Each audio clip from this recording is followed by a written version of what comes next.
It's Mac and Perry in the place. Da-na-na-na. Mac and Perry Go live to create. Da-na-na-na. Mac and Perry invite you to stay. Welcome to Tell a Story Hive on location in Medicine Hat here at Medalta. I'm Michael. I'm Daniel, and this is... I'm Daniel Labutes. Great.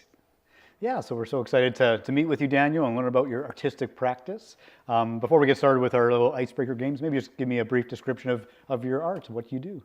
I'm a ceramic artist.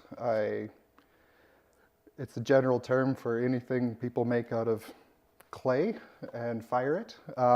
So I do anything from functional mugs, plates, things like that, and then to sculptural, more substantial ceramic pieces. Yeah. Nice. Yeah. We're going to get more into that, the details of your art. But our first segment is just kind of get to know you, and we'll play some little games. So we're going to start with a little trivia. How are you at trivia? I'm good at most trivia, but we'll see if I'm good at this trivia. It's medicine hat trivia. Yeah. I will start with the first question. I thought because we are at Medalta, Yeah. It's all about making pottery and clay. One of our questions is about clay. So the Medicine Hat Plainsman Clay is Canada's largest clay manufacturer and was founded in 1962. Approximately, how many pounds of clay do they produce in a year? Is it A, 900,000 pounds of clay? Is it B, 1.7 million pounds of clay? Is it C, 2 million, or D, 4 million pounds? If you had to guess. I'm going to go for two. 2 million. Yeah. Close. It was 4 million. Apparently, 4 million. Wow. It's hard to picture. Yeah.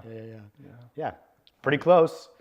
Not bad. That's a lot of clay. Right? It's a lot of clay. Yeah. Nice. All right. Now we have some trivia questions that we prepared for each other. So I'll have you maybe ask. Why not you ask Daniel's question to me? All right. Secret questions. Totally secret. So this is the... It's going to be, that one there. Yeah, you can ask about Daniel to me. Daniel has spun clay on a wheel how many times? A, once. B, twice. C, thrice. D, never in his life. Ooh, I think I know in previous seasons there's been other potters and things, and so I think he's gotten behind a wheel once or twice. So I'm going to say 2 times. That's exactly correct. Yes. Twice. Very good. Nice, awesome, good. It's always good when we get those ones right. Nice. All right. So now Daniel has a question for you, another trivia question about Medicine Hat. Okay. My question for you, Dan, is the oldest historic building in Medicine Hat is A, the Ewart Duggan House, B, Brown Durand Residence, C, Canadian Pacific Railway Station, or D, the Cecil Hotel. I know that the Ewart Duggan House is like the oldest house in Alberta, but I don't know if it's older than the rail, but I'm going to go with the Duggan House. You got it. That's right. Nice. Yeah, I didn't know it was the oldest in Alberta. That's pretty old. I think so. I think it was moved here, but I don't know from where, and I don't know if that's true. Yeah, well, So that's fine. I'll be apocryphal. We're not going to be fact checking that. Yeah. Nice. All right. So and now I guess you have a trivia question about me to Daniel, which you will ask him. All right.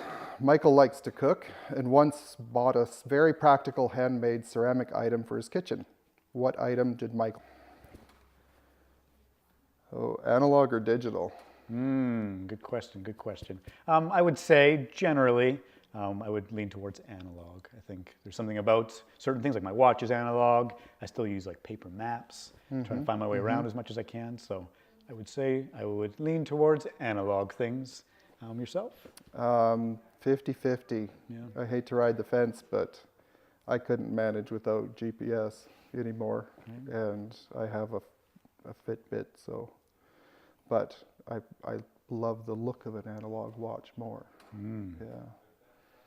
Kind of in the middle, hey? Yeah. Well, you have to decide. Yeah. No, it's, yeah. Maybe I'll throw it to Daniel if he has any preference with analog or digital. I think I would probably go digital. I just think it's easier sometimes when it works. That's where I would go. Yeah.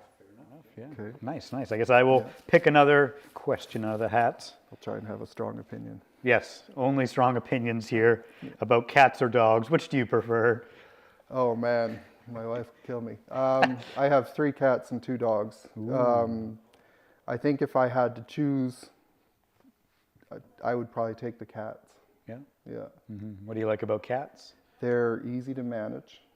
You can just leave them for 2 days, with the auto feeder and the auto litter box, and good to go. And so Nice, low maintenance. low maintenance. Yeah.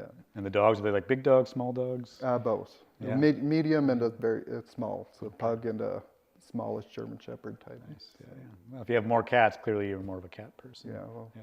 just time. That's fair. That's fair. Yeah. Yeah, and so I would say, because we have 4 cats. Okay. We used to have 3. We just got a 4th one. Yeah. Yeah. So I like cats. I grew up with dogs, and I like dogs. But I kind of agree with you. I would say generally, sometimes one can be really needy. You know who you are. But generally they're lower maintenance, and they do their own thing. And I do like that about cats. And then like when they want to hang out with you, then you know that then you're special. Yeah. Yeah. I just feel like throwing it back to Daniel and on tech. If he has any preference between cats or dogs.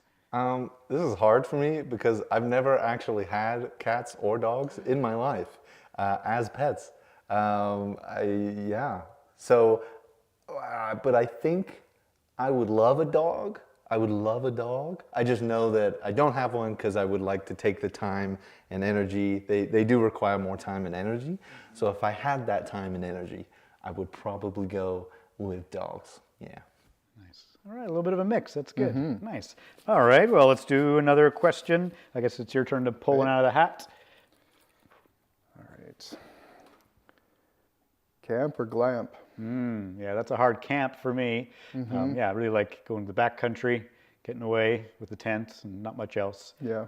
I really like that, just connecting with nature and getting away from people and solitude and just all of that has to offer. So I guess if I had the opportunity, and someone else was paying, I would probably say, sure, let's glamp. But generally I like to get out in the rustic woods. And yourself? Probably at glamping. Yeah. Yeah. I haven't invested enough time or money in good camping equipment, so I'll go glamp. Yeah, have you glamped much before? No, not really. We stayed at a yurt once in the Okanagan, and that was nice. But yeah, I'm getting old. My back can't handle the ground anymore. Fair enough. Yeah. Yeah, a yurt would be cool. Did like a stove and everything? Yeah, it was a fully kitted out thing. Yeah. Did you make any pottery in it? No. It was just for a night. Yeah. Nice. Oh, good stuff. Yeah, great. All right, I think we can probably, move on to our Tumbling Towers game. All right. Okay, so yes. The way this works, have you played Tumbling Towers before? Yes, indeed. Great, yeah. Well, you hopefully know the rules, but I will refresh us on the rules. You just pull out the tile, and we're not super picky about like if the first one you touch, you can just feel around. And the first top 3 you can't, and then you put it on top. But the main important thing is that we have these numbers and they correspond to a question, and they're open-ended questions like, what's your perfect day look like? Or what are you reading right now? So yeah, it's kind of a fun way to get to know you. So I guess you pulled the last one, so I guess I will pull the first tile. Oh good, that one's loose. Number 12. What could it be? This is an interesting one. What's a common thing you've never done? So like maybe like flying is common, or changing a tire, or whatever. If anything comes to mind, it's a bit of a tricky one to start, but yeah, if something is like, oh, what haven't I, or that you'd want to do, maybe. Okay, wasn't ready for that question. Yeah, that's the common thing that I've never done. Yeah, someone's like, oh man, I totally do that all the time, and then you're like, well, I've actually never done that, or not enough, or like Daniel, not having a pet for some reason. Yeah, that's that would be like what? You don't have a pet? Yeah, that's weird. So if not, we can. I've never changed a diaper. No, okay, there we go. Never once. Yeah, I'm trying to go gold star on that one. Yeah, but yeah, I mean that's common-ish. I don't know how common that is. But I think it's a very common thing. Yeah, if you have siblings or kids, or yeah. No, I've managed to avoid it. Great. Yeah. I think I have done that a few times, but not too often. Cool. Yeah, I guess I will answer now too. Put me in the hot seat. What's something in common that I haven't done? Oh yeah, this is a hard question. I would say that I haven't done. Oh boy, yeah. Stumper. What haven't I done that's common? I do a lot of things. Math. No. Yeah. Oh, we have to answer now. Now I'm the one who needs to answer the question. I would say that I haven't done. Oh man, there's so many things that I've done. Daniel has an idea of something he hasn't done, or maybe I haven't done to help me. For myself, I don't know how common it is. This is a very strange question. But like, I have never made like handmade dough pizza before. So that's something I haven't done. I don't know how common that is, but I feel like people do it. That doesn't help you out though, and I'm gonna throw it back to you. That helps. Good.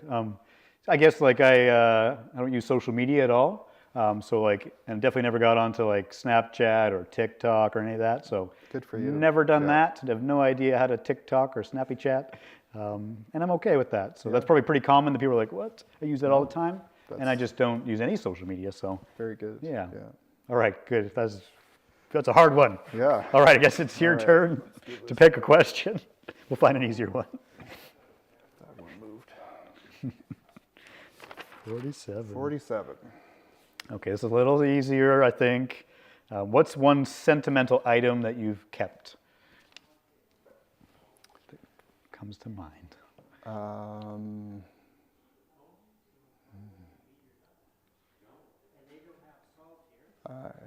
I have a mug that was my mom's that I gave her as a Christmas gift one year, and then came to me after she passed. So I've kept that for a long time now.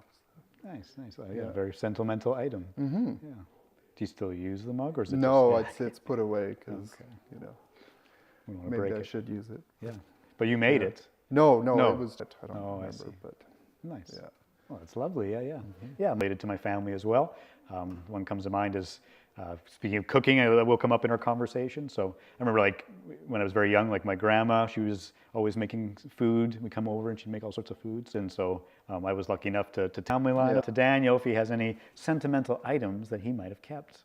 Yeah, the first one, the main one that comes to mind is this like stuffy orangutan, which was just like it's in the UK, and it just sits in my house, and that would be my sentimental thing.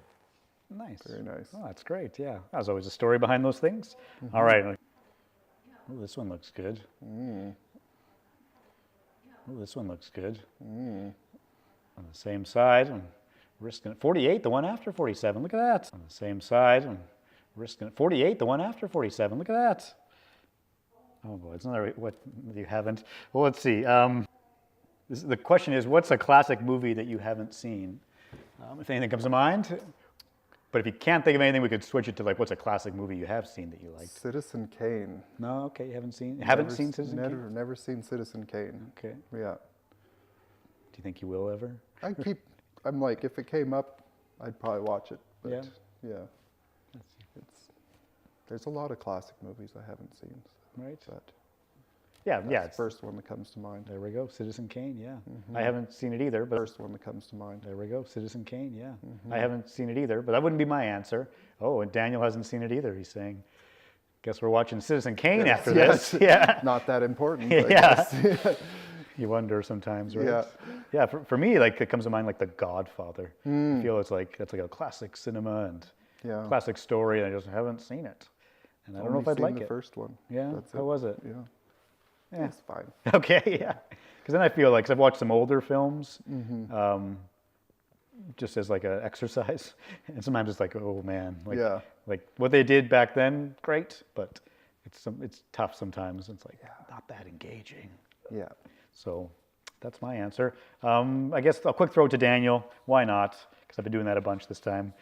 Dan, if you have any classic films that you have not seen yet. Actually, both of those. I have not seen Citizen Kane or Godfather series, so yeah. There we go. Nice, yeah. We have to watch some movies. Sweet. Yeah.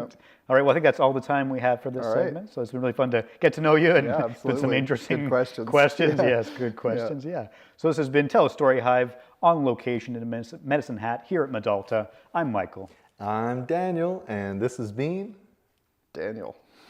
Daniel Labutes. All right, and we'll be right back.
Welcome to Tell a Story Hive on location in Medicine Hat here at Medalta.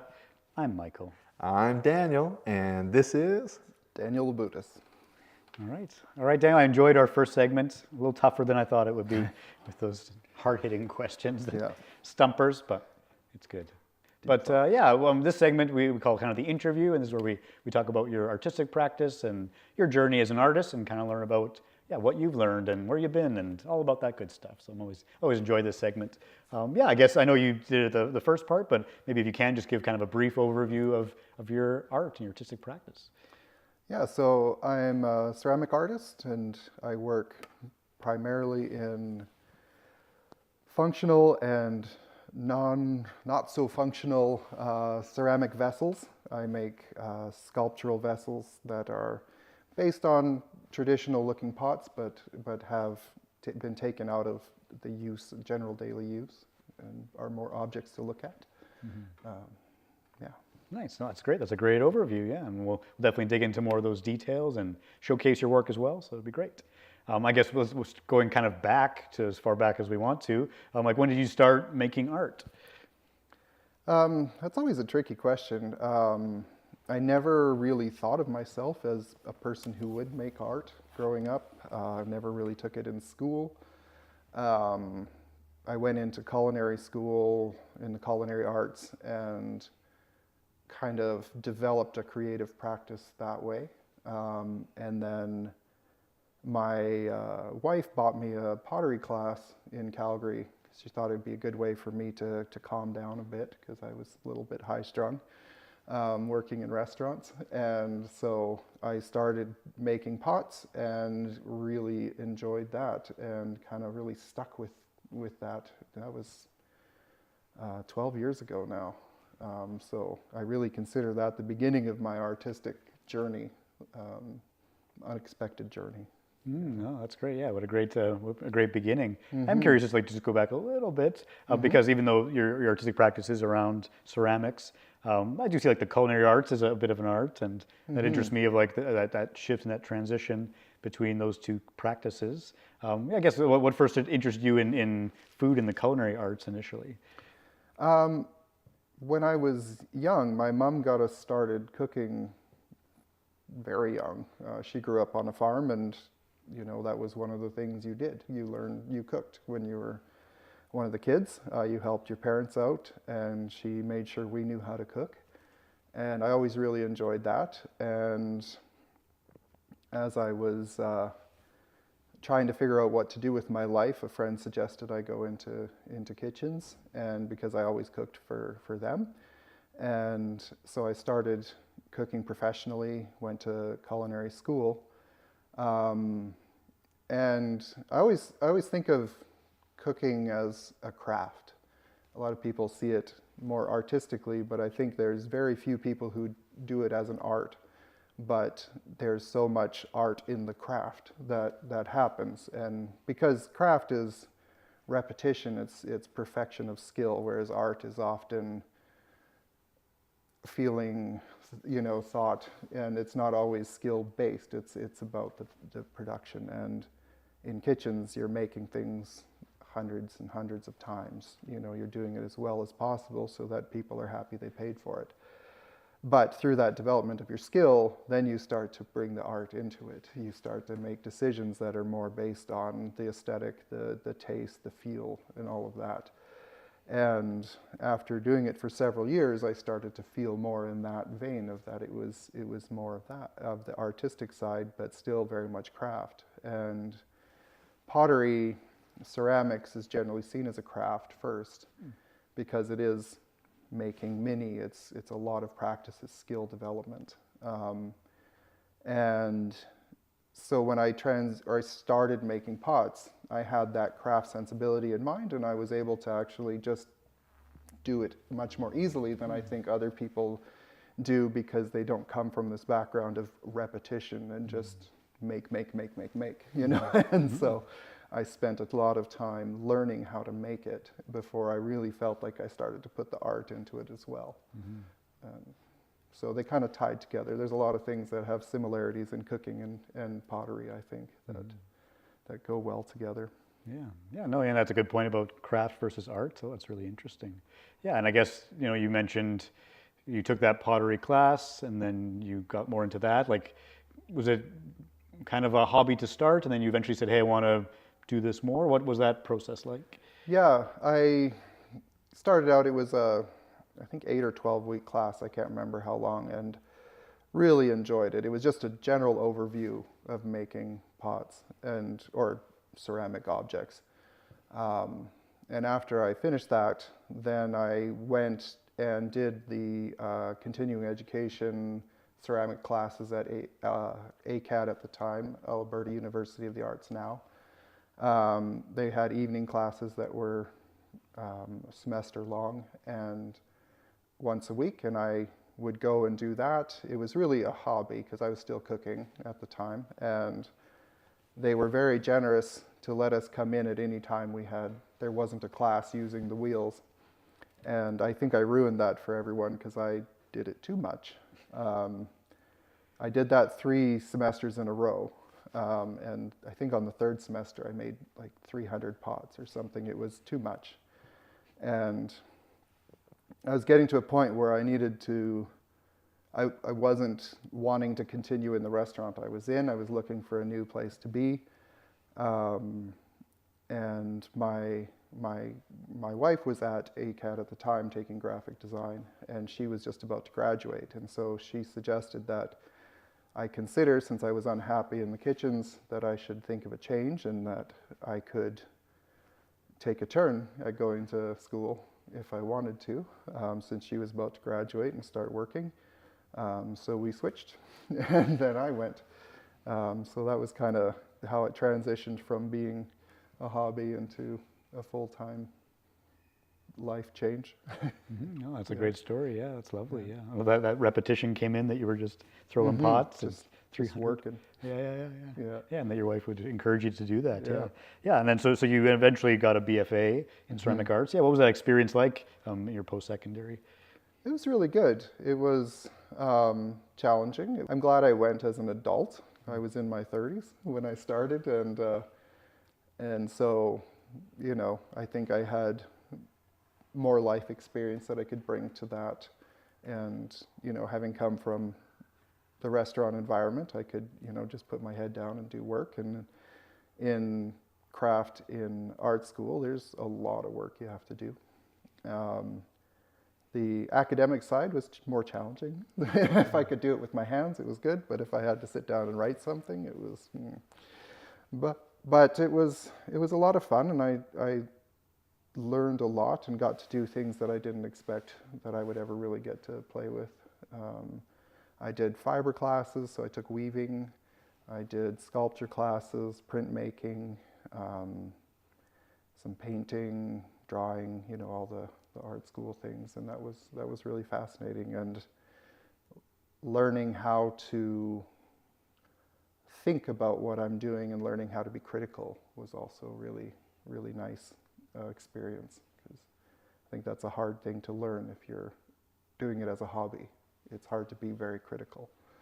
And yeah, maybe I'm too critical now, but I don't know. it's always the challenge. Yeah. And was that like mostly like critiquing your own work or other classmates? All of the above. You know, it's being willing to edit, being willing to not be precious about the things you make, and learning, you know,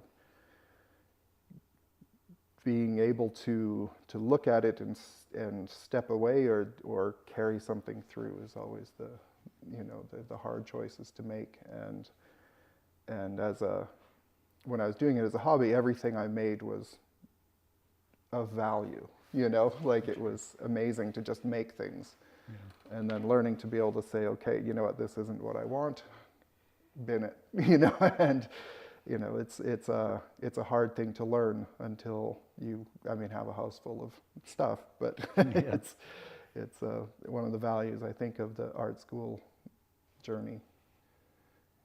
Yeah, just have permission to throw it in the bin and move on. Yeah, scrap it and start again.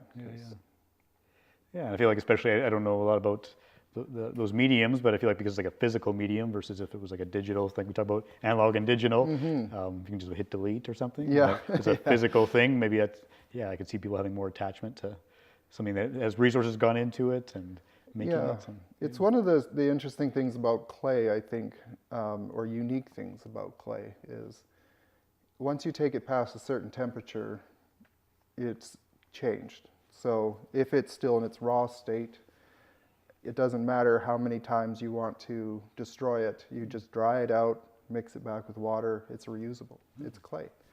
But once you take it past a certain temperature, then all of the chemically bonded water is gone and it becomes ceramic. It's no longer clay. It can no longer be returned to the workable state. And that's why pottery exists for thousands and thousands of years. That's why it's the thing that we can still find in archaeological digs. Because at that point, it is no longer, it's more like stone than it is like clay. And so when you're making something, you have to choose, do I fire this? Does this now exist permanently? And as a hobbyist, you have less stress around that, I think, which is fine. There's nothing wrong with that. But once you're starting to make it and you're trying to put critical thought into it and you're trying to express something through it, if it's not expressing that, you have to decide that at an early stage, you know, and then destroy it and remake it and hopefully make something better. Or you carry it through the process and then throw it in the bin. Or it works out better than you thought, you know, but you have to choose, you know, does this item now live forever, you know, and that's whereas glass, you can remelt your glass, and, you know, paintings, you set it on fire or something, but, you know, or paint over it, I should say. You know, but it has just a different permanence than other things. No, that's really interesting, yeah. And I guess, like, we may learn about more of that in the showcase, but were there any pieces you can think of, like, say, when you were in school that you thought, like, either you chose to destroy or chose to put through and then it changed, or anything that came to mind? I mean, I made so many things. And some of the things that I think were the most successful, I got rid of anyway, because it just wasn't, like, there's this weird sculpture I have made that was it was a found object holder, and it was this weird box, and I stuck golf clubs in it, and it actually looked like a weird dog. But it's hard to describe. It's just such an absurd item. But what do you do with that? It just exists. Like, if it was on its own, it's just a weird clay box with holes in it. And so it lived for the time, and I got rid of it because, you know, there wasn't any keeping that for any good reason. But there were so many things that I would throw out and make again, or carry through and then be like, why did I do this? You know, it's just, you know, but you have to learn. You have to take the time to learn, and that's part of it, is you have to carry it through in the learning stage. And as you get more and more capable and more aware of what it is you're trying to do, then it's easier to make those decisions early on, I think. Mm-hmm. Nice. Yeah, that's great. Yeah. And so, like, you know, going through school, especially as an adult, you talk about like hobby versus, you know, an art, like going through that program, did you kind of develop a bit of your kind of artistic practice or what you wanted to focus on during that time? I think I developed a lot. I don't know that I had enough. I didn't come out with as much focus as I thought I would. But I think that's one of the values of the school program, is that you are supposed to try a lot of things. You're supposed to diversify, and then as you build your practice later on, you draw on all that learning you did, and so then you can become more focused. I never felt confident to want to come out of school and be like, this is what I do, partly because I can't keep my focus on any one thing long enough, and I have to do all sorts of different things all the time. But I think that I'm always interested in learning and trying new things, and I had a foundation, but I didn't have a specific practice. But that's become developed through the time since then. Because also when you leave school, now you have to earn a living. And so I was focusing on making functional items that would be like sellable. If you need to sell something, you make mugs. And, you know, my heart wasn't fully in that sort of a thing, because it's you know, it gets very repetitive and very kind of mind-numbing to just make mugs all the time. And so when I got the job here at Medalta, then I had some freedom because I had a paying job.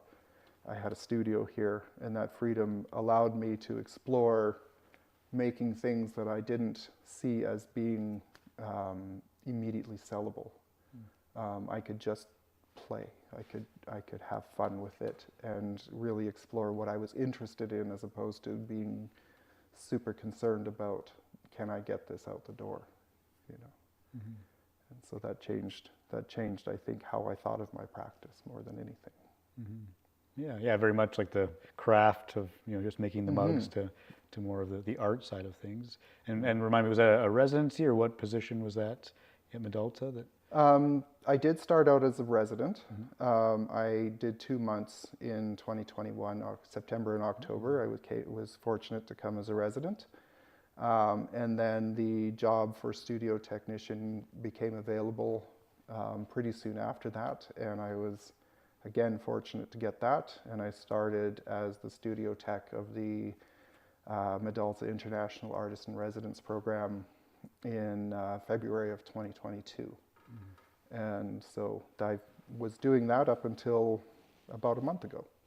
Okay, yeah. And you said it allowed you to play and to just experiment, and what would your kind of average day look like in that role? In that role, broad. There's only 2 staff for the Artist in Residence program, and there's a coordinator who does the bulk of the administration, consulting with them on the best type of clay to use, or problem solving their, you know, which kiln do I fire in, what kind of clay, you know, what kind of methods should I use. And I would do a lot of maintenance on the equipment. If a kiln broke, then I would have to fix it, or if it, you know, just needed any sort of repairs. There was no end of things to do. Anything that needed to be done, I would do. And then the joy of that was the helping the residents and the being able to see the different ways that they created their art and their practice. And you know, during the course of the year, we'd get 2 or 3 people new every month. And so we're seeing new things all the time. And we would jury them in, you know, people would apply. We would do a jurying twice a year and accept different applications. And then you'd see them arrive and do their thing. And I would get to learn from them. I would get to experience, you know, new work, new people all the time, and help them as I could. And it was, yeah, one of the perks of the job, or the perks of the job, were getting a studio. They expected me to sometimes just sit down and because you can't let that get too dry, because you can't making a solo show for that year-end show. And that was really exciting because I'd never done a thing like that, where I had to really conceive of what I wanted to show, what I wanted to talk about, and put it all in the space. I'd always been part of group shows and things like that, but nothing that was all mine. And so that was really exciting. And it was also exciting just feeling there was no, you know, there's no grade attached to it. You know, it's just really whatever I want to do. And so I worked on making quite large vessels. I think the biggest was finished around 40 inches tall and 29-inch diameter, which when you're making that is horrifically big. That's 7 feet around when you're making the coils to go around. And I regretted building it in my upstairs studio because I lifted that one off my wheel and nearly died. And I was like, I don't know how I'm going to get this down the stairs. And so it sat up there for a while. But I had to get it downstairs to fire it. But yeah, I made these large vessels and I covered them in slip and clay, or all this material to make them very crusty and unpleasant almost. I was going through this phase of wanting to make things that were almost anti-functional out of something that is traditionally a functional thing. But there's a lot of thoughts around that, but it was also more of just building texture and surface. And I always find that when I make something very crusty, people find it building up these surfaces. And then I had all this wall space to fill, and so I needed to figure out what to do. And a lot of the time with ceramics, you would make a tile or you would make a platter or something, hang it on the wall, and I wanted to not do that. And while I was in my degree, I had been making the wheel, and then I would throw against the wall right away against a piece of paper. I was making a print out of this, and it was really fun. And I really liked, so I revisited that experience, but this time I would make a pot about 24 inches tall, and then I would take it, I'd put all my surface texture on it, and then I'd take it over to the edge of the mezzanine and drop it a story down, and then peel it off the floor and fire that, and then glaze it and fire it again. And then I hung those on the wall, so there was these kind of flattened, odd-shaped pots on the wall. And it's just this concept of, one of my teachers had come to give me a studio visit, and she was saying, she said, is a drawing of a pot as much of a pot as something that can contain Like, do you look at a pot, drawing of a pot and say that is not a pot, or that, you know, like the whole ceci n'est pas une pipe kind of a thing. And so just this idea of this flat pot on the wall, is it the same? Is it still a pot? Do we recognize it? You know, is it changed beyond being a pot, or is it, you know, just because it doesn't have a function of holding something? So it was also just fun to drop things off the balcony. Yeah, that was so. Yeah, that sounds that sounds really cool to have in your solo show. Yeah, I feel like it's almost like, because you talk about, like, you know, you throw it away and put it in the oven. I thought about my work, because I tend to be quite random with my glazing. I'll just throw things at the pot and then hope that it turns out nice. And if it doesn't, I'll put some more stuff on it and fire it again. So, yeah, it seems like that description of that piece that you like so much, you know, it almost seems like that.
To tell us story hives on location in Medicine Hat, we're live at Medalta. I'm Daniel J. Perryman.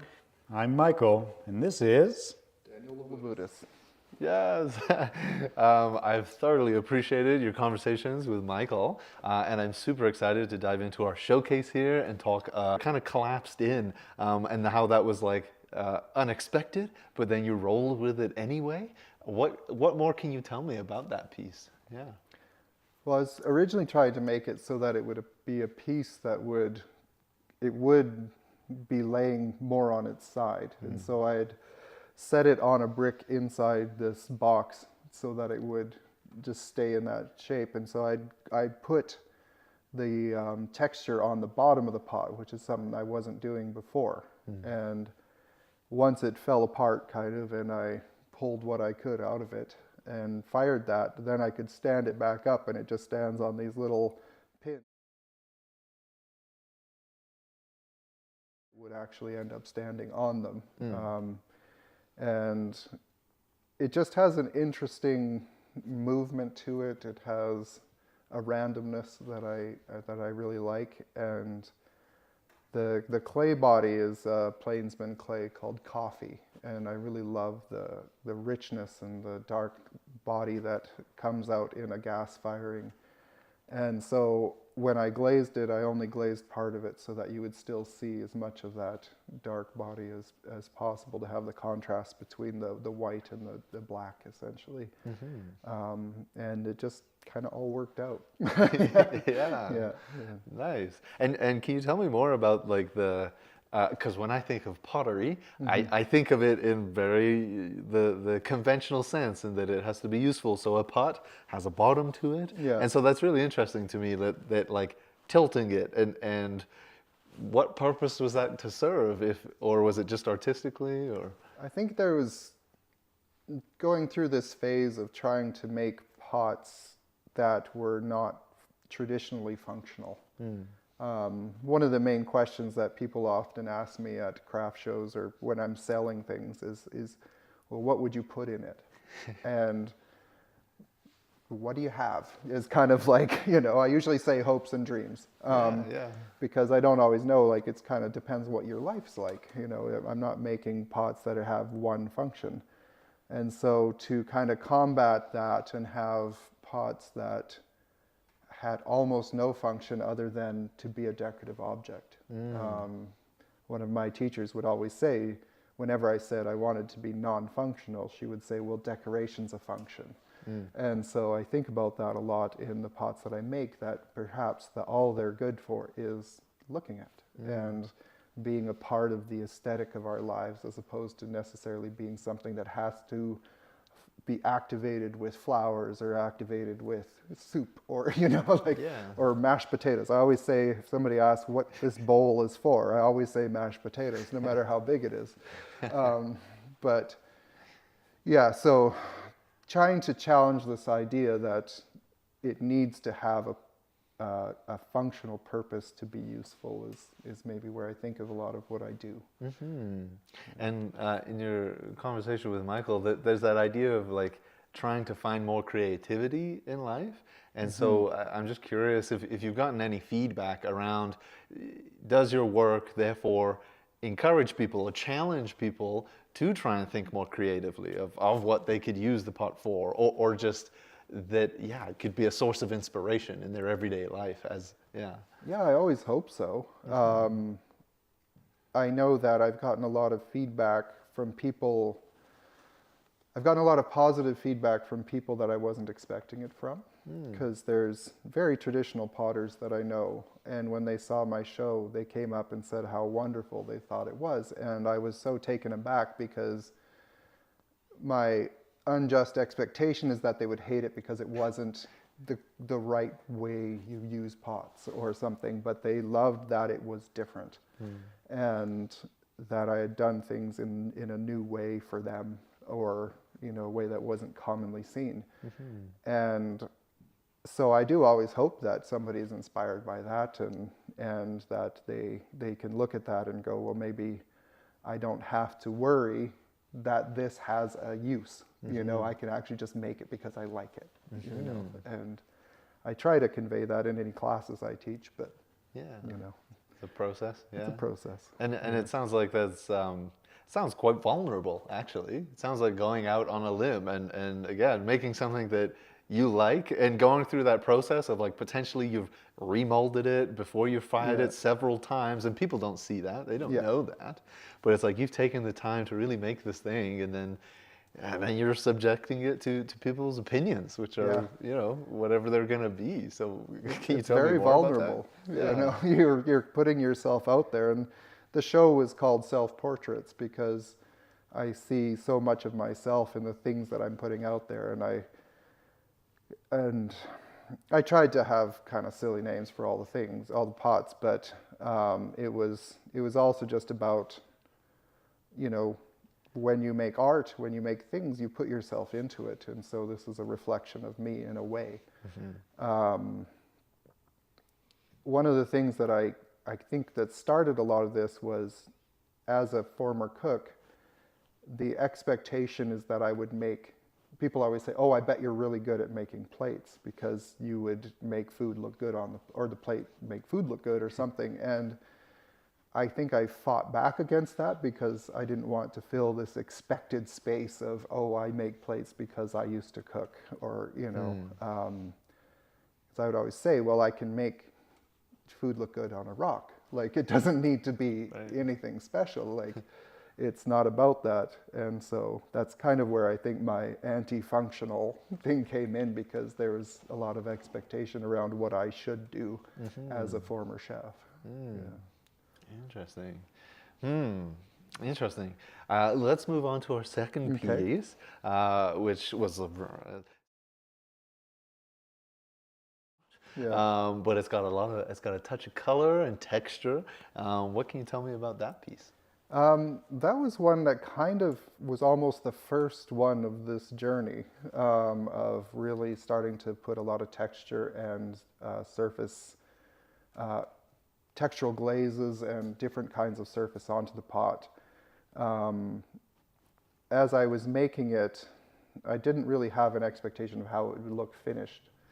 I was playing around with things and different glazes, and when it came out of the kiln, it was fired in the soda kiln here. It had this look of having been under the sea for 1,000 years, and it was pulled up as an artifact. It had all these glazes that are very crusty, and they look like coral or lichen, or it could have sat in the tundra forever and then just had lichen grow on it. And I just loved that thing because it felt like it had a connection to the past when it was still a new object. And so you would never be able to look at it and go, "Oh, this is made this year," or something.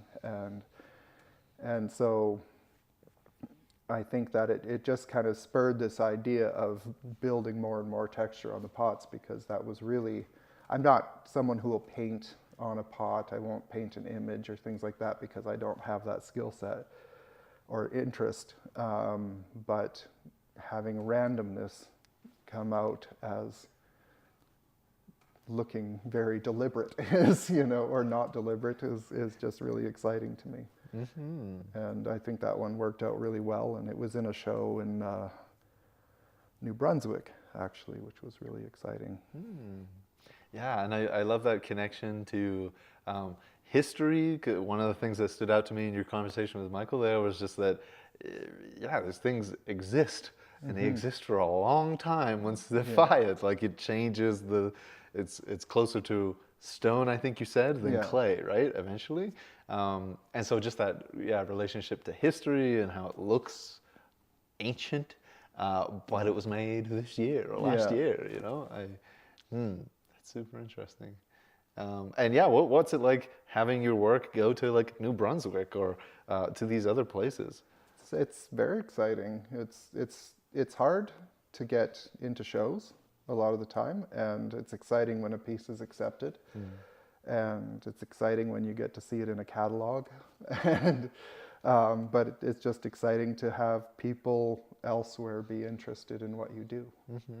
And I was in a show in Salt Spring Island, the Salt Spring National Art Prize, and for a different piece, and going there and hearing feedback from people that I'd never met and who weren't necessarily potters or even had any like a background in pottery. They were just observers, and how much they enjoyed the piece and how much they just wanted to touch it and feel it. It was just very exciting to kind of, when your audience is people it's hard to, to take a lot of that feedback because you're like, already. But when it's people you don't know and don't have any background with your work and they're excited about what you do, then it's really touching and very motivational. Nice. Let's move on to our third piece, which, talking about touching and feeling, I think this one's the one that I would love to pick up the most. Yeah. It looks like a crusty heart. I have no idea if that was the intention. Can you tell me, more about that piece? Yeah, it's also fired in our soda kiln with the coffee clay. It's quite small. It's only probably like 8 or 9 inches, and it's very vase shaped, and so it's kind of in that conventional size. It actually could be very useful if somebody wants to use it for something, but it can also sit alone as a decorative object. And again, I was just playing with more and more added surface and trying to see how much I could build up without it becoming too absurd. Like it could still retain its being a pot, but also have extra things happening on it. And I just really always liked that one, that it worked. Yeah, and you mentioned the soda kiln a few times.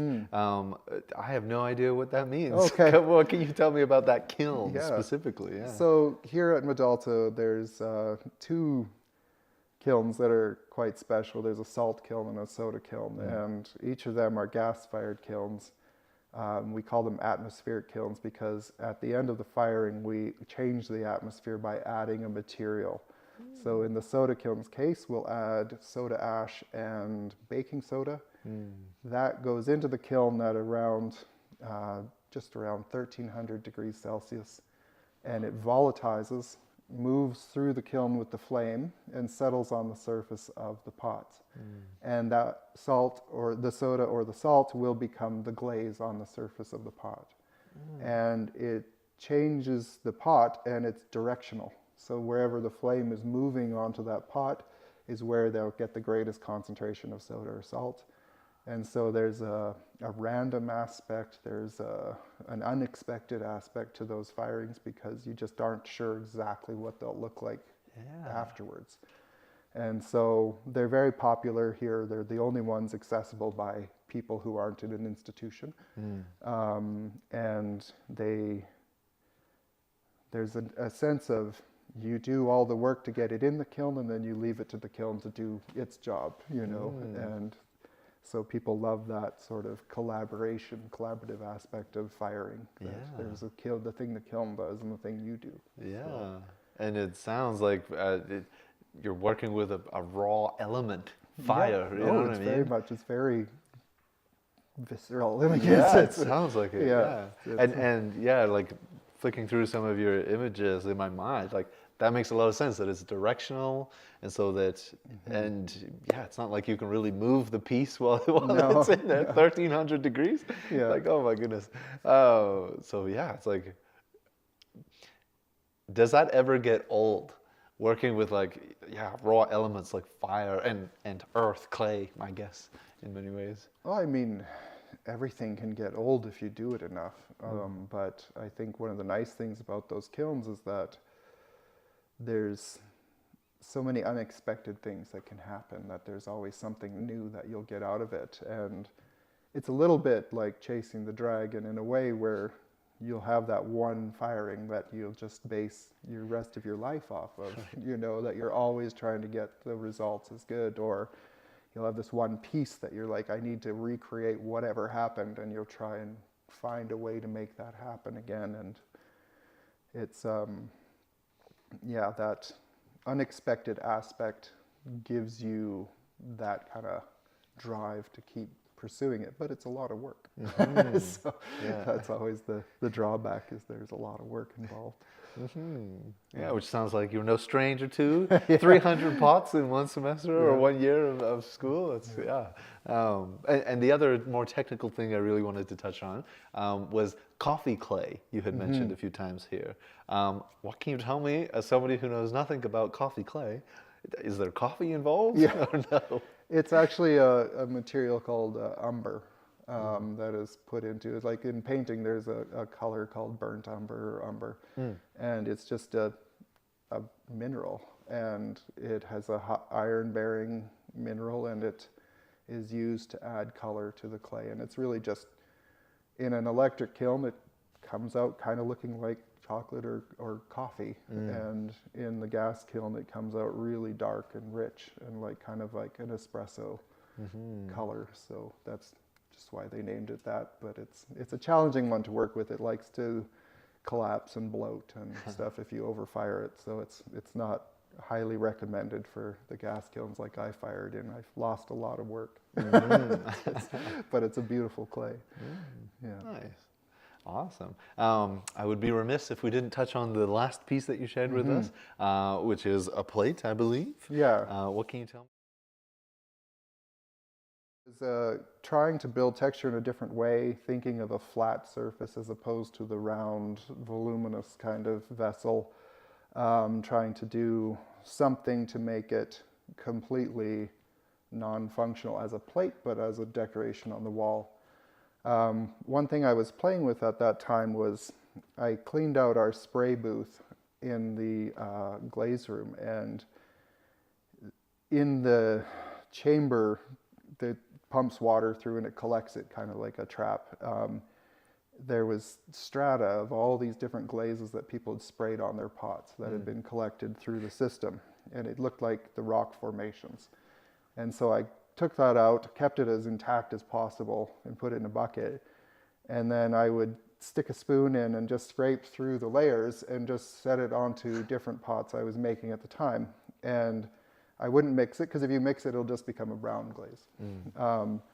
And so I was getting these intense blues and reds and different things that people had used in their process. And I was thinking of it as, at one time, when you made a glaze, you would just go and dig clay out of a field, and that became part of your glaze, and you could sort of identify where a glaze came from based on the color of the clay that was in it, or the color of the glaze.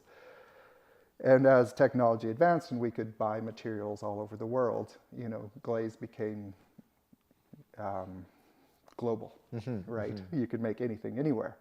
But in this moment, I had this combination that could come from one place at one time, and that is a record of my time at Medalta, is this weird glaze that I scooped out of a bucket. You know, that was just the combination of all the other people that had used this machine at one point. And so there's a little bit on that one. You'll see this little blue bit in the middle, and it also was fired in the soda kiln, which kind of gives it its kind of intense sheen that's going on. But, Wow, that's such a beautiful thing, being able to take that and like the resourcefulness of it as well, and where most people, and creativity, where most people might see waste, being able to reuse that in a fun and engaging way. I think that's awesome. Yeah, that's my new thing now, is as I was repairing kilns and I would pull old bricks that were completely glazed in soda or salt that were not useful anymore, I've been pulling them out and keeping them as objects of detritus, essentially, to try and figure out how to use them in a creative, in an interesting way to make a show out of work like that. So it ties all that in, of this reuse of waste and garbage. So I love that. I look forward to seeing your next pieces. Do you have anything coming up, or where can people find out more about you and what you do? They can go to my Instagram, is kind of the main thing right now, at Labutes. And I don't have anything coming up. We're in the process of maybe moving soon. So I'm just playing around in my basement with some wood and making ceramic tools. But that's all for now. I don't have any plans for making a show at the moment, but in a couple years, I hopefully will get back once I'm settled. Well, I look forward to hearing about it. Thank you so much for your time and energy, Daniel. It's been great. Thank you. It's been wonderful. I really appreciate this. This has been Tell Us Story Hives on location here in Medicine Hat. We're live at Medalta. I'm Daniel J. Perrin. I'm Michael, and this is Daniel Labutes. Thank you so much for tuning in.